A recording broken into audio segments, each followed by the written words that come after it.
नमस्कार, आप देख रहे हैं आईबीसी 24 साथ की बड़ी बात के साथ में रुमाना अलवी। इस बुलेटिन में हम आपको बताएंगे क्या कुछ रहने वाला है दिन भर खास, लेकिन उससे पहले नजर हेडलाइंस पर।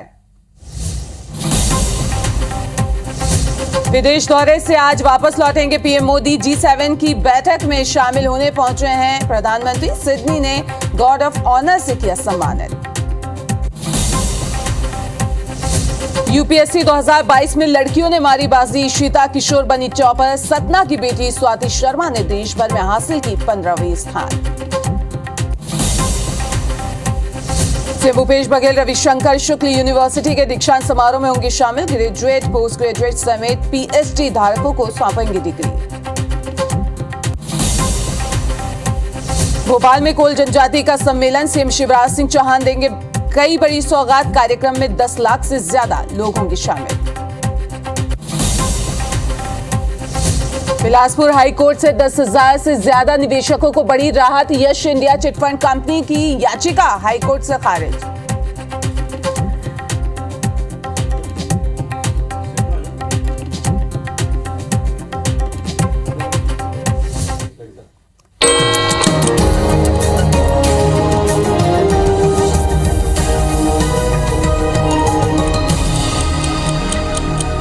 और सुबह 7 बजे के बुलेटिन की शुरुआत करेंगे देश और दुनिया की 7 बड़ी खबरों के साथ। आपको बता दें सबसे पहले कि आप करेगी संसद भवन के उद्घाटन समारोह का बहिष्कार। तो वहीं दूसरे नंबर पर आज उद्धव ठाकरे से मिलेंगे अरविंद केजरीवाल। केरल से खबर, जहां पे केरल के मंदिरों में आरएसएस शाखा पर रोक लगा दी गई है। वहीं पीएम मोदी ने ऑस्ट्रेलियाई पीएम एंथनी के साथ द्विपक्षीय बैठक की है। 5वीं खबर कश्मीर से, जहां दिन है। तो वहीं राहुल गांधी के नए पासपोर्ट के एनओसी को लेकर आज सुनवाई होगी।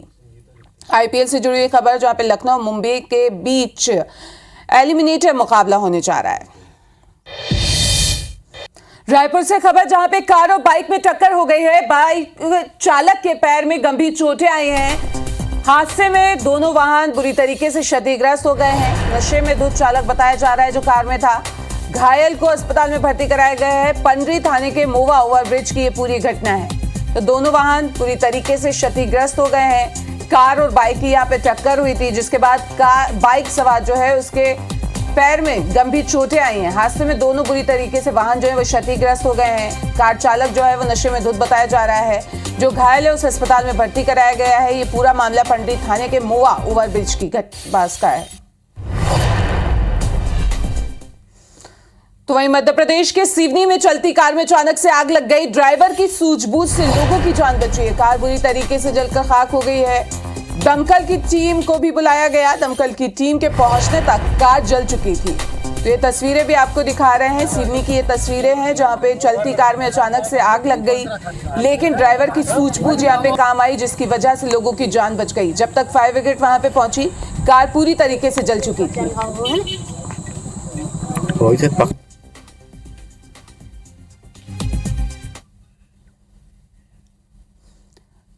बिलासपुर में यश टीम की याचिका हाईकोर्ट ने खारिज हो गई है। 10,000 से अधिक निवेशकों को हाईकोर्ट से बड़ी राहत मिली है।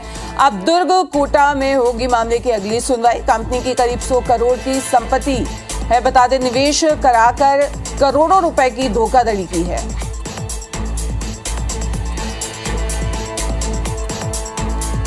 अब दुर्ग कोर्ट में होगी अगली सुनवाई मामले की।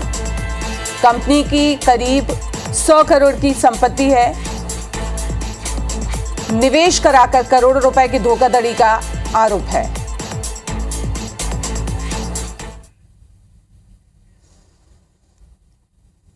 भोपाल से खबर, जहां पे सीएम शिवराज का आज उमरिया दौरा रहने वाला है। भरोला में महिला सम्मेलन में वो शामिल होंगे। इसके साथ ही रोजगार दिवस कार्यक्रम में युवाओं को तोहफे देंगे। 2,26,000 युवाओं को लोन मिलेगा। 271 करोड़ 48 लाख रुपए अनुदान भी बांटेंगे सीएम शिवराज। तो आज उमरिया दौरे पर रहने वाले हैं। कई सौगातें यहाँ पे मिलने वाली है। इसके साथ ही महिला सम्मेलन कार्यक्रम में भी वे शिरकत करेंगे। रोजगार दिवस कार्यक्रम में युवाओं को तोहफा देंगे सीएम। 2,26,000 युवाओं को सौगात मिलेगी। 271 करोड़ 48 लाख रुपए अनुदान भी बांटेंगे सीएम शिवराज।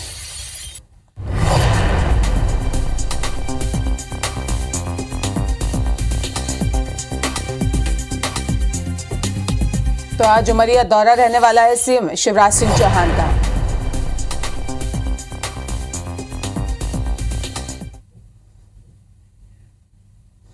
भोपाल में आज कोल जनजाति सम्मेलन होने जा रहा है। सीएम हाउस में कार्यक्रम का आयोजन किया जाएगा। सीएम शिवराज सिंह चौहान भी इसमें शामिल होंगे। कोल जनजाति प्राधिकरण के अध्यक्ष भी इसमें शामिल होंगे। कोल जनजाति को सीएम दे सकते हैं सौगात। इसके साथ ही मध्य प्रदेश में कोल जनजाति की संख्या 10 लाख से ज्यादा, ये भी आपको बता दें। तो आज कोल जनजाति सम्मेलन होने जा रहा है। सीएम हाउस में ये कार्यक्रम होगा जिसमें कोल जनजाति को सीएम सौगात भी दे सकते हैं।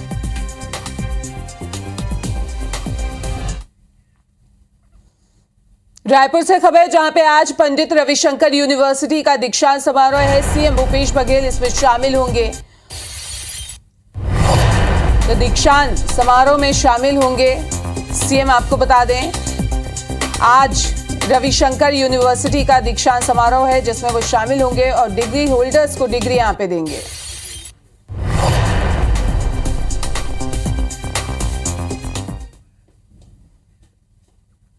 धान की मिलिंग पर मिल संचालकों को दी जाने वाली राशि में कटौती के प्रस्ताव को मुख्यमंत्री शिवराज सिंह चौहान ने वापस लौटा दिया। खाद्य नागरिक आपूर्ति विभाग ने प्रोत्साहन राशि यथावत रखने के साथ अब रेशन की राशि में कटौती का प्रस्ताव कैबिनेट बैठक में रखा गया था, लेकिन प्रस्ताव पर सहमति नहीं बन पाने से विचार करने के लिए कहा गया है। कैबिनेट के एक अन्य फैसले में अब संविदा अधिकारी का त्यागपत्र बिना नोटिस या 1 महीने का वेतन जमा किए बिना ही विभाग स्वीकार कर सकेगा। वहीं संविदा नियुक्ति नियम में अब ये प्रावधान कर दिया गया है कि विशिष्ट प्रकरण में त्यागपत्र के लिए 1 महीने पहले सूचना या 1 महीने का वेतन देने की शर्त को शिथिल किया जा सकेगा। कैबिनेट ने राजभवन में जनजातीय प्रकोष्ठ के गठन के आदेश का अनुसमर्थन किया। निवाड़ी जिले में अलग अलग कार्यालयों के लिए टीकमगढ़ से 9 पद उपलब्ध कराने और 3 नए पद सृजन की अनुमति भी दी। कैबिनेट ने पुनर्वास आयुक्त के पद की अवधि में 30 जून 2027 तक बढ़ोतरी के प्रस्ताव पर भी कैबिनेट ने अपनी मुहर लगाई।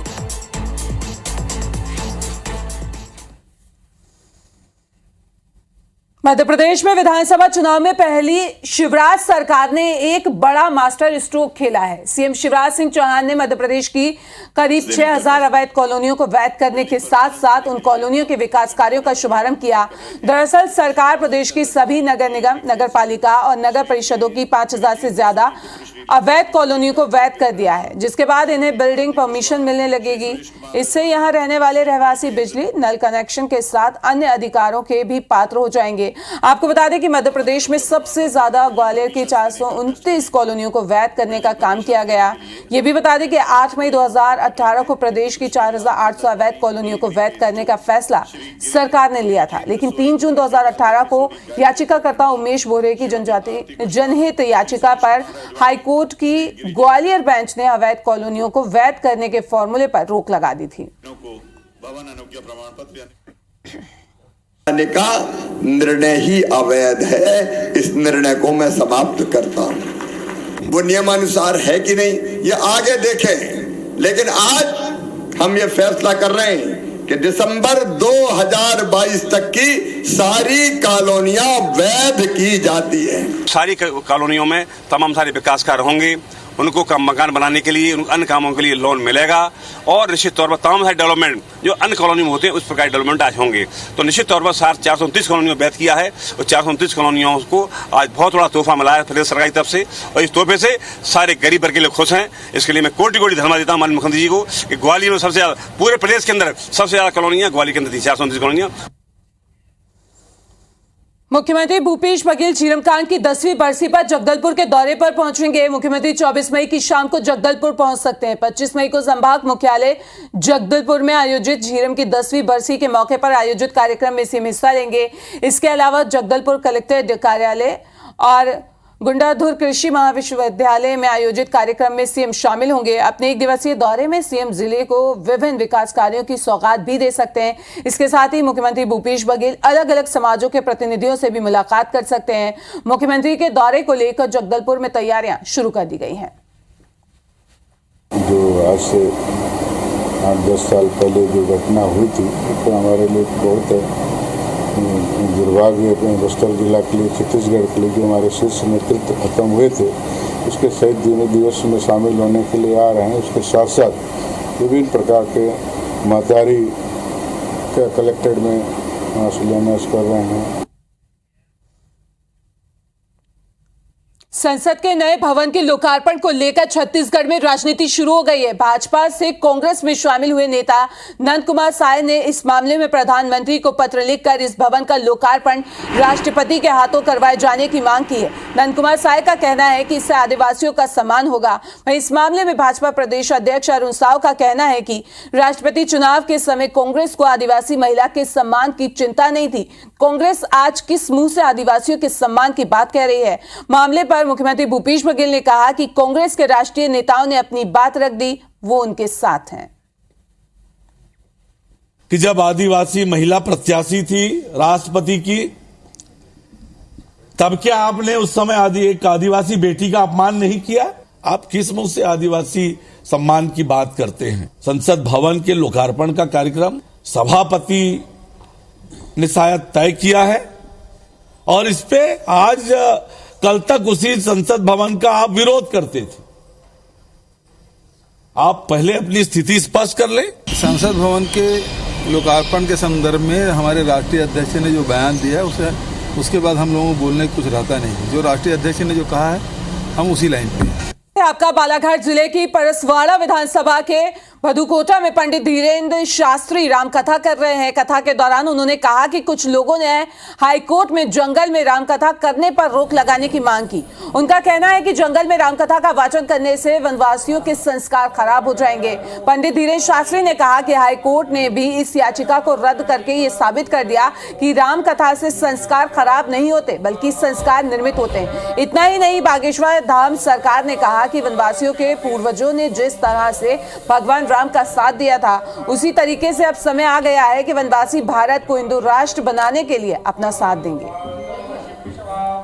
इस कथा के पहले हाई कोर्ट में पिटीशन लगाई कि धीरेन्द्र कृष्ण शास्त्री बागेश्वर सरकार को यहाँ मत भेजो जंगल में, वरना वनवासी आदिवासी लोग विचलित हो जाएंगे। हमें उल्टा लग रहा कि उनकी अब ठटली बढ़ गई। क्या उन्हें लग रहा था कि रुक जाएगी, पर सच ये है विरोध करने वाले भी कुछ अंग्रेज ही हैं। लेकिन एक बात बोल रहे, धन्य है बालाघाट के पागलों, तुमने उनको जिस प्रकार तुम्हारे भगवान वीर बिरसा मुंडा जी ने अंग्रेजों को उखाड़ दिया, अब हमें लगता है फिर से जंगल से ही क्रांति उठेगी और भारत में रहने वाले हिंदू विरोधियों को तुम ही लोग उखाड़ पाओगे। संघ लोक सेवा आयोग ने आज सिविल सर्विस परीक्षा के नतीजे घोषित कर दिए हैं। यूपीएससी के रिजल्ट में महानगर से लेकर छोटे शहरों तक लड़कियों ने बाजी मारने में कामयाबी हासिल की। मध्य प्रदेश के सतना जिले की रहने वाली स्वाति शर्मा ने यूपीएससी परीक्षा में 15वीं रैंक हासिल की है। परिजनों ने स्वाति की इस उपलब्धि का जश्न मुंह मीठा करके मनाया। इस मौके पर स्वाति शर्मा से खास बातचीत की हमारे संवाददाता अभिषेक शर्मा ने। संघ लोक सेवा आयोग ने सिविल सर्विस परीक्षा के नतीजे घोषित कर दिए हैं और इस बार भी सिविल सेवा परीक्षा में लड़कियों ने बाजी मारी है। इस वक्त हमारे साथ मौजूद हैं सतना की रहने वाली स्वाति शर्मा, जिनका रैंक जो है 15वां आया है। आपको सबसे पहले बहुत बहुत बधाई। स्वाति, ये बताइए कि आज रिजल्ट आया है, कैसा लग रहा है और कितनी तैयारियाँ की थी आपने? जी बहुत अच्छा लग रहा है। काफ़ी जब ये जर्नी स्टार्ट की तो ये दिन कई बार सोचा था कि जब रिज़ल्ट आएगा, लिस्ट में नाम होगा तो ये करेंगे वो करेंगे, बट वो जब रिज़ल्ट आया वो मोमेंट ही अलग था। किस तरह की कठिनाइयों का सामना भी इस दौरान करना पड़ा था आपको? जी ये काफ़ी लंबी जर्नी थी मेरे लिए, 4 साल हो गए ऑलमोस्ट। मैं 2019 से तैयारी चालू की थी, तो कठिनाइयाँ कई आई।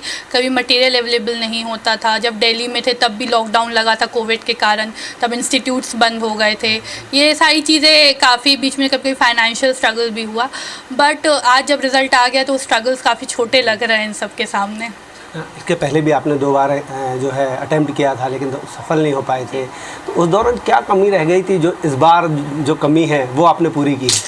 जी पहली बार में मेरा प्रीलिम्स ही नहीं निकला था। तब जो मैंने ऑब्जर्व किया था वो प्रैक्टिस की काफ़ी कमी थी, क्योंकि मैं इनफ मॉक्स नहीं लगा पाई थी। तो सेकेंड अटेम्प्ट मैंने प्रीलिम्स के पहले ऑलमोस्ट 90+ मॉक्स लगाने का कोशिश किया था। तो ये थे स्वाति शर्मा, जिनका साफ तौर पर कहना है कि अगर लक्ष्य को लेकर आगे बढ़ा जाए तो ऐसा कोई काम नहीं है जो नामुमकिन हो। और इसी लक्ष्य को लेकर जब उन्होंने यूपीएससी के रिजल्ट परीक्षा दी थी और उसका नतीजा जो है आज आया है, और उन्हें जो 15वीं रैंक मिली है उससे न केवल वह खुश हैं बल्कि उनके पूरे परिवार के लोग काफ़ी उत्साहित हैं। कैमरामैन गणेश विश्वकर्मा के साथ अभिषेक शर्मा, IBC 24 जबलपुर। गरियाबंद जिले के उदंती के जंगलों में अब वन भैंसे स्वच्छंद विचरण कर सकेंगे। वन विभाग कुछ वन भैंसों को बरसात में जंगल में छोड़ने की योजना बना रहा है।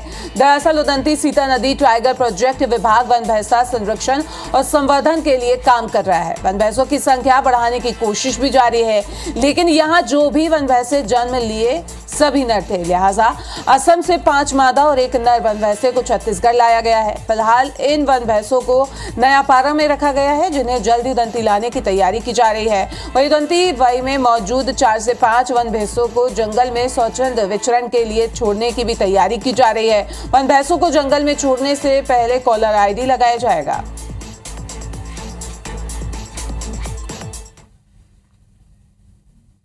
और इस बुलेटिन में अभी के लिए फिलहाल इतना ही, लेकिन खबरों के लगातार अपडेट के लिए आप बने रहिए IBC 24 के साथ। नमस्कार।